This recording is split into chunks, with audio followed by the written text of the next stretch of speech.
Welcome to the HigherEdJobs Podcast. I'm Andy Hibble. I'm the Chief Operating Officer and a co-founder of HigherEdJobs. And I'm Kelly Sherwin, the Director of Editorial Strategy here at HigherEdJobs. We're joined today by Jeff Dickey-Chasins, the job board doctor, who works with job boards and career websites, helping provide strategic guidance. Jeff, thanks for being with us today. Well, thanks for inviting me, Andy. I'm glad to be here. We'd like to start by asking you about the work you do and what brought you to doing what you do. Well, like many liberal arts majors, it was fairly random in terms of getting into the job board industry. I'm actually worked for a number of years in the publishing industry and also in the software development industry. And when I moved to my current location in Iowa, I was at loose ends and I saw an ad in the Des Moines Register for a marketing director for a company called Dice, which I thought was rather odd. And I walked in and became employee number 9 of Dice. Dice is the world's largest IT-focused job board. And that's how I got into the job board industry and worked there for a number of years, worked with some other job boards. And about 13 years ago, I started a consultancy, essentially a business consultancy that I call Job Board Doctor. And I work with job boards all around the world to help them make more money, do a better job, the things that they want to do as a business, and really, really enjoy it. In fact, I call myself a job board geek. Which leads us to a new endeavor that you have gotten into, a new podcast that I believe is called The Job Board Geek. Can you share a little bit about that? Yeah, I started the Job Board Geek before Christmas in conjunction with my co-host, Stephen Rothberg of College Recruiter. And Job Board Geek is really focused on the nuts and bolts of businesses that connect employers and candidates, which tend to be job boards. They also tend to be sites that wouldn't call themselves a job board, but essentially do the same thing, like a LinkedIn, for example.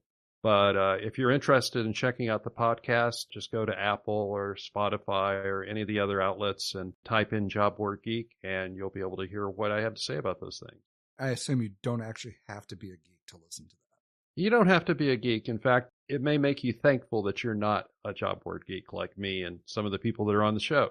Well, thanks for sharing, Jeff. I think simply starting with what people are referring to as the Great Resignation, would you just try to take a shot at it and simply describe what you see as being the Great Resignation in the minds of Americans today? As we went into the pandemic back in February of 2020, we were already looking at an employment market where there was a lot of discontinuity, where you had people that were maybe doing jobs that they didn't want to do, but that was what they felt they had to do. Other segments where there weren't enough people to supply the need.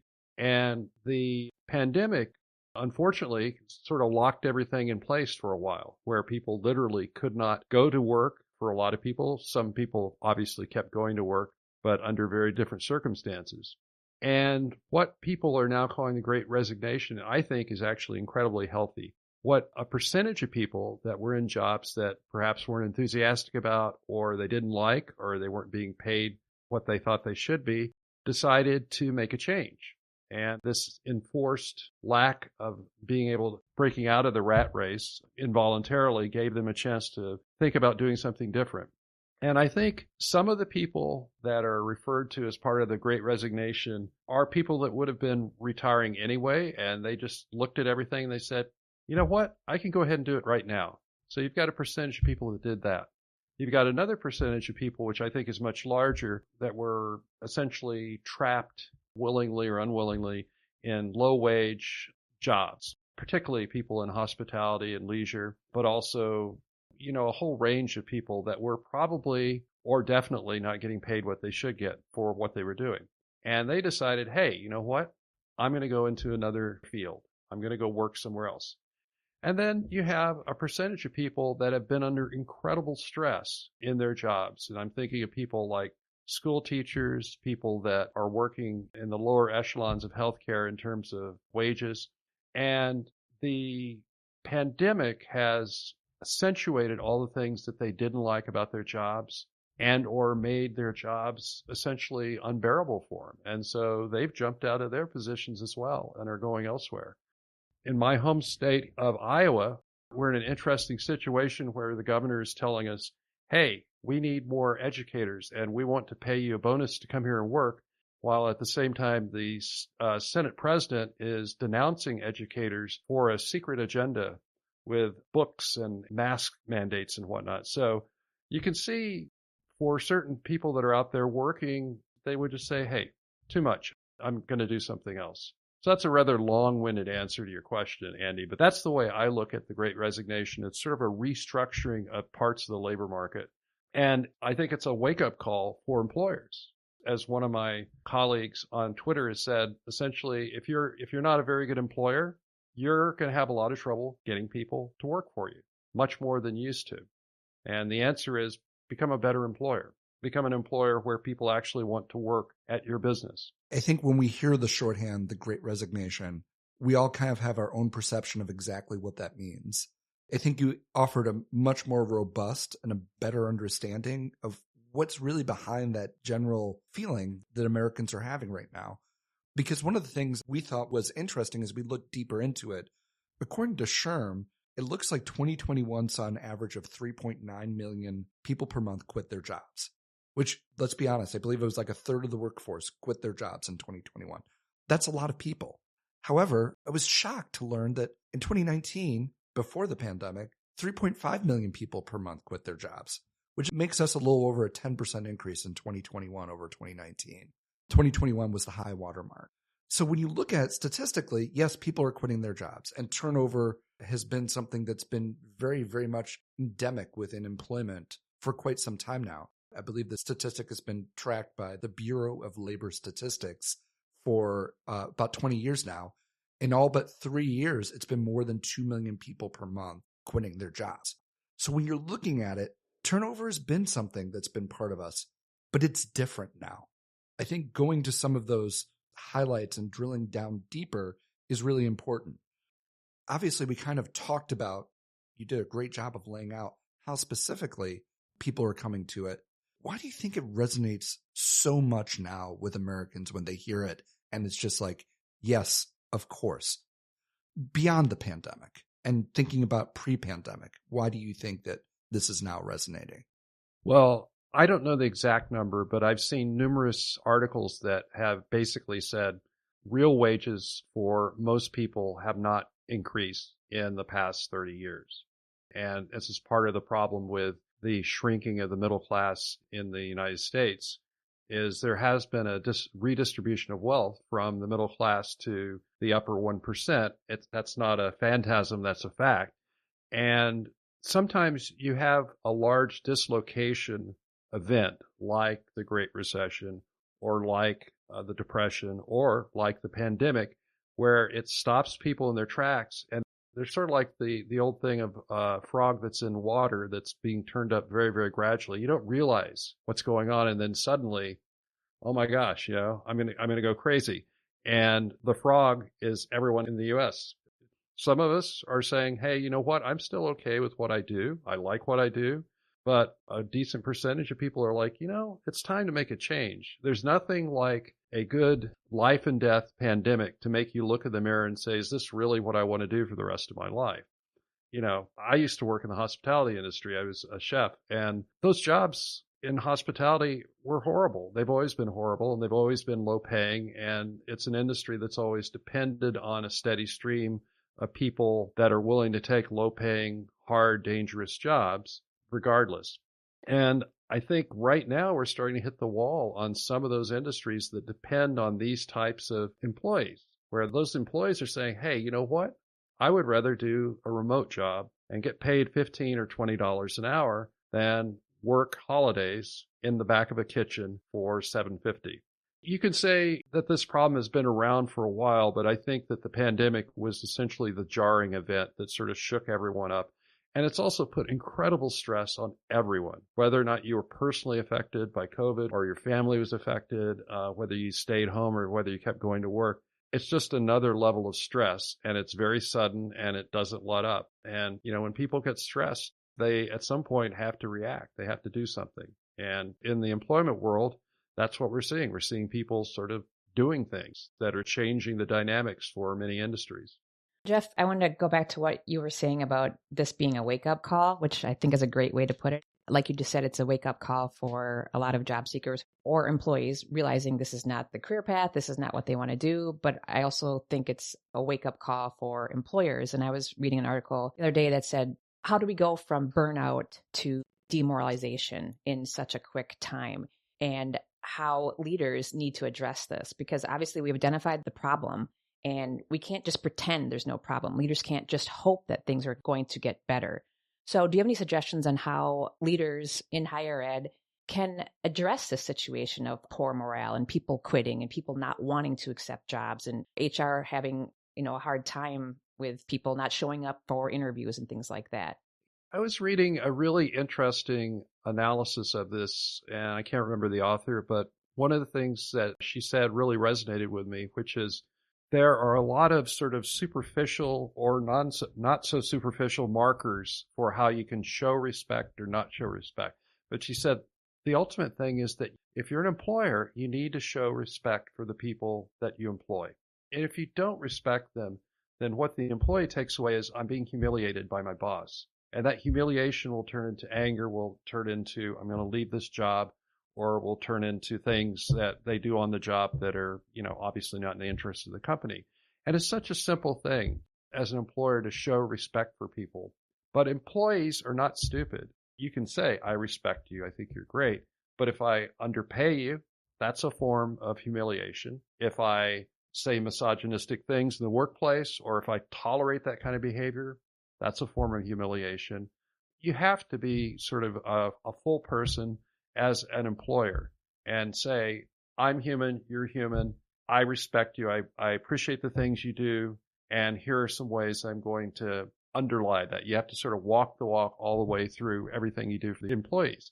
I think the employers that do that tend to have very, very low turnover. I've seen this over and over again. I was talking to someone the other day that said, we don't have any turnover. When we have turnover, it's when someone retires. And the reason they don't have turnover is that their employer treats the employees incredibly well and really values them. And you can say, well, how can a company like Walmart, for example, a super huge company, how can they build that kind of loyalty among employees? And I would say, pay them a living wage. When you have a company where I think it's somewhere in the neighborhood of 40 or 50% of the employees are on various types of food support systems and income support systems, that's not legit. Pay people a living wage.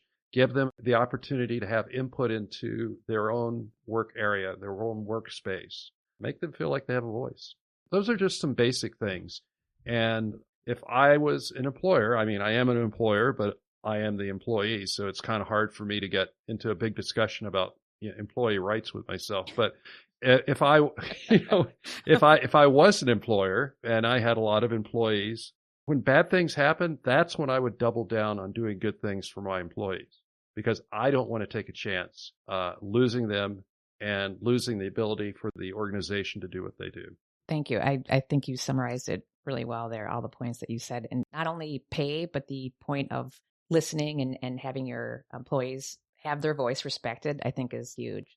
Like you said, it's simple, but hopefully employers realize that these simple tasks do need to be implemented in the workplace. It's simple, but it's not easy. True. That's a good way to put it. I used to be the manager of a publishing company, and I had about 150 employees under me. And it was very, very challenging. We were a very progressive firm. We did a lot of the things I was just talking about. But invariably, you end up in these situations where things happen, and you just sort of have to try to have a clear idea of what the company's values are, what the mission is, and what's fair. I think the rubric that you put out there to show compassion is a pretty great place to put your headspace in as an employer. I think it's also been interesting. On the one hand, you definitely have the pay, but we've seen universities who are understaffed in food service by thousands of people asking their employees who are outside of food service to come help. The staffing levels in some places are so low, and not having adequate team to do what the job is, there's still people coming to eat in the residence halls. You need people there. If you don't have the wage and you don't have the staffing, you're going to run into trouble at the end of the day. What's your advice to employers in higher education? Because there's kind of a dichotomy here. If you're working in a financial aid office and you can do something over Zoom with your students, you pivot. You stay at home, you make it through the pandemic. But the residence halls that stayed open through the pandemic, and now as the pandemic's lingering effects stay with us, you have to feed the kids who are in the halls. How do you do that as an employer's perspective with tapping into the compassion or those who lack compassion? What are they thinking? That's a great question, Andy. And I have easy access to seeing this. I live in a small college town, and a lot of my friends work at this college, and some of them work in food service here. And I will say from my experience just from this one college is that they've been very, very focused on working with their employees to be flexible on their schedules. That's one form of respect, is to say, hey, you know what? I need to stay home. My kid's sick with COVID. Fine. We'll bring someone else in. You can work this shift, instead of being rigid and bound by rules or bound too tightly by rules. So I think showing flexibility on the part of the employer is really, really important. I think being willing to pay as much as you possibly can is important. One of the other benefits that they offer their food service staff is free meals, which is not an insignificant side benefit for people that are working in food service, which are probably not the highest paid jobs in the world. And then one of the things that academic institutions can offer people in hospitality and in the residence services that is very difficult for the private sector to offer is good benefits. And benefits are really, really important. A number of friends here that have worked in hospitality in the school have been forever grateful to the college because the college put their kids through college. And these are people that didn't go to college themselves, and they were able to put their kids through college. And that's the kind of benefit that will make you an employer of first choice in whatever community you operate in. I love that the word that you keep using is respect, and I think that is huge because I think as employees, we all want to be treated fairly. And as you were saying, there's a lot of ways that employers can show respect through compensation, flexibility. If someone needs to stay home because their child is sick, what it comes around to is, I think staff and faculty being happy on campus will result in higher student success. So I don't know exactly what my question was, but I just love the fact that you keep talking about the word respect, which I think is huge. So sorry, Andy, I didn't really go anywhere. Actually, I think that's a great place to kind of get into this topic. We're talking about an employer-employee relationship. And one of the articles I read in Slate recently was talking about how the irony just makes me chuckle, how employers are getting upset now because candidates are ghosting them. After literally years of employers ghosting candidates, now we have what's happening in reverse. And employers are not liking it. They're thinking it's unprofessional, it's not decent. And there seems to be a few different schools of thought. First of all, there was a lot of people prior to this who just said employers ghosting you is just part of the process. And now some people are saying, well, good, it's good to see employers get it. I think I come out on this thinking, well, God, wouldn't it be great if 2022 would be the year that ghosting in the job search process just disappears? If what you're trying to do is build a relationship based on trust, do you really want to have the genesis of that relationship be built on this process where you're just not going to offer any sort of decency back? For somebody who works in this space so intimately, where are employers on this? Are employers better than they were 10 years ago in trying to get back to candidates with some sort of communication and, more than anything else, the respecting that these are people applying for their jobs who have put some effort into it, and getting back to them is the decent and right thing to do? I would say no, nothing's changed. I shouldn't say nothing's changed. It's changed a little bit, but I've been conducting off and on surveys of job seekers for years. And the number one thing that they complain about always is what's called the black hole. I applied for a job. I never heard anything back. I applied for a job. I never heard anything back. And if you're a job board operator, you know that what's happening there is the employer is just not responding. The candidates tend to blame the job boards. The job boards have this nefarious plot to keep all the employers from communicating with me. But actually, the employers are just not responding. So that's their historical behavior. So employers are human, just like candidates. It takes a very long time in my experience, for humans to change their behavior. And it usually takes a lot of reinforcement for humans to change their behavior. And I think what we're seeing right now is employers in certain categories are getting a lot of reinforcement to be more communicative, to be more willing to work with candidates that perhaps don't fill every single last requirement of a job, but instead are focused on what does the candidate bring to this job with particular skills. And employers that don't change their behavior are running the risk of going out of existence. Now, with academic institutions, that's not going to happen. They tend to have their own sort of, I started to say inertia, but that's not quite the right term. They carry on whether the people that are doing the hiring are doing a good job or a bad job. But I think what you find is that institutions that pay attention to communicating to candidates get better candidates. And institutions that are willing to communicate with candidates tend to find candidates that come in with an open mind about working with the institution to do the best job they possibly can. Like you said, Andy, if you've had a bad experience during the hiring process, even if you accept the job, you may come in with a chip on your shoulder. And if I'm an employer, I don't want that. I want you to come in ready to do the best job you possibly can. Now, I think we're going to come out of this with a percentage of employers that have changed their behavior. But I am also totally convinced that we'll come out of this with a percentage of employers that will keep on doing the same old thing that they've always done. And some of them will survive, some of them will fail. But I think if I was doing the hiring for an academic institution, I would be doing my absolute best at this point to try to communicate with candidates so I can get the absolute best people I can. Because if I don't, I may not have enough candidates to fill those jobs. And I may suddenly have to be putting new requirements on people that are already stressed from COVID and stressed from all the other things they're doing. And now you're saying, well, I want you to take on this responsibility because I can't find anyone to do it. Then you go into what I call the death spiral of non-retention. People start leaving and they don't want to come back.